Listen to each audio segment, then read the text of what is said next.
This summer the river learned our names.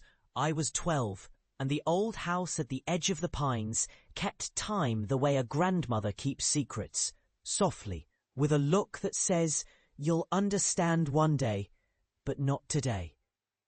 I used to think Aunt Lila's house chose its own weather.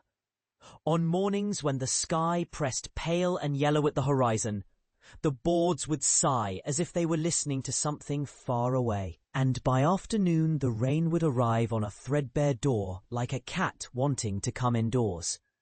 The river beyond the yard was never just water.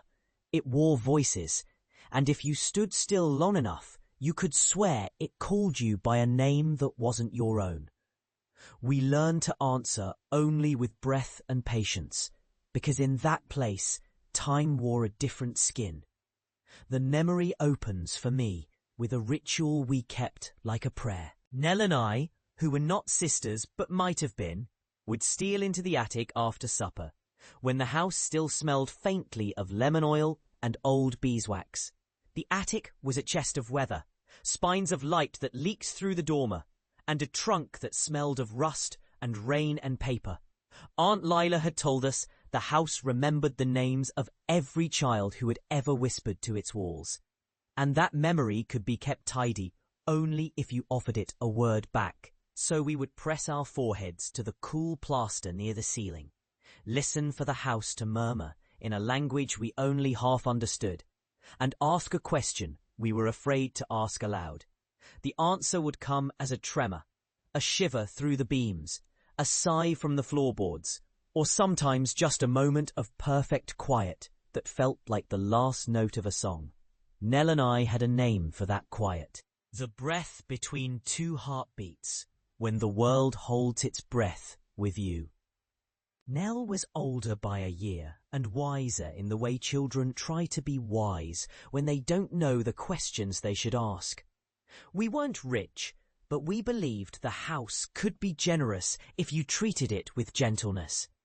We would set a tiny boat carved from cedar on the windowsill after dusk and whisper the names of the people we'd lost or feared we'd lose.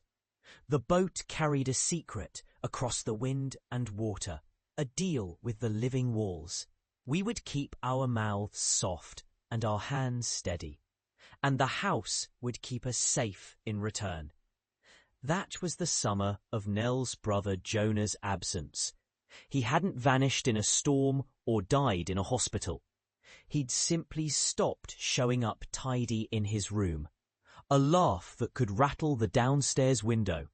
A trail of muddy footprints that led nowhere and ended in the closet full of moths and light. The town talked in whispers about the river's temper, about a night when the rain came down in long, accusing sheets, and the house itself seemed to lean toward the water, as if listening for something to forgive. We had not yet learned that some questions breed hollow answers, and some doors open where they shouldn't. We kept the ritual anyway. We left a second boat for Jonah. We said his name into the attic's dark, and we waited for a sign that he had found the right path. Some shimmer in the air, some small, almost human sound that was not quite a cry and not quite a welcome. In those nights the attic glowed with a pale, uncertain light, as if the house itself wasn't sure whether it should illuminate our curiosity or smother it. The river outside grew louder, a patient voice that would sometimes answer through the timbers with a rustle in the leaves, or a whistle through the old window hinges. Then the thing Nell would not name happened. A storm, yes, but not the kind of storm you measure in rain and thunder. It came with a stillness first, a break in the edges of the evening when the air moved in slow, deliberate circles, like someone dusting the world with memory. The kind of stillness that makes a person feel watched. Nell pulled the boat back from the sill and pressed her hand to the pane as if to anchor us both to the glass. The river, swelled by the assault of wind, began to sound softly at first. Then, with a cadence that wasn't quite a language and wasn't quite a song either, "It's listening," she whispered. Not to me, but to the house, to the air, to something beyond our corner of the world.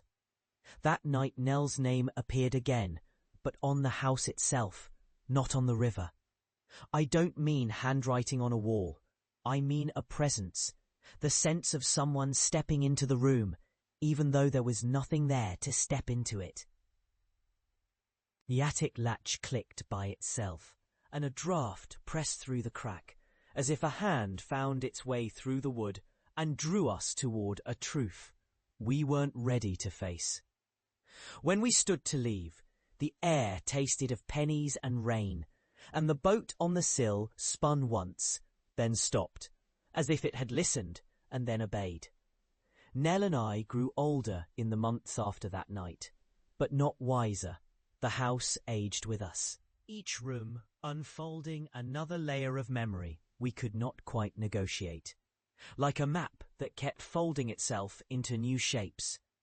The river kept its name for us, though now it sounded more like a label than a greeting. I spent years away from the house, then came back when my own hands grew stiff and the days shortened, when the memory of Nell, her laughter, her stubborn kindness, the way she could lift a lip of sadness with one small joke felt rarer and more precious than anything I owned. The house, of course, did not forget. It simply stopped pretending to be neutral about it. In my old age, I woke to find the attic door ajar in a way it had never been. The trunk lay open as if a hand had rummaged through it, though there was nothing inside but dust and the faint sweetness of moths.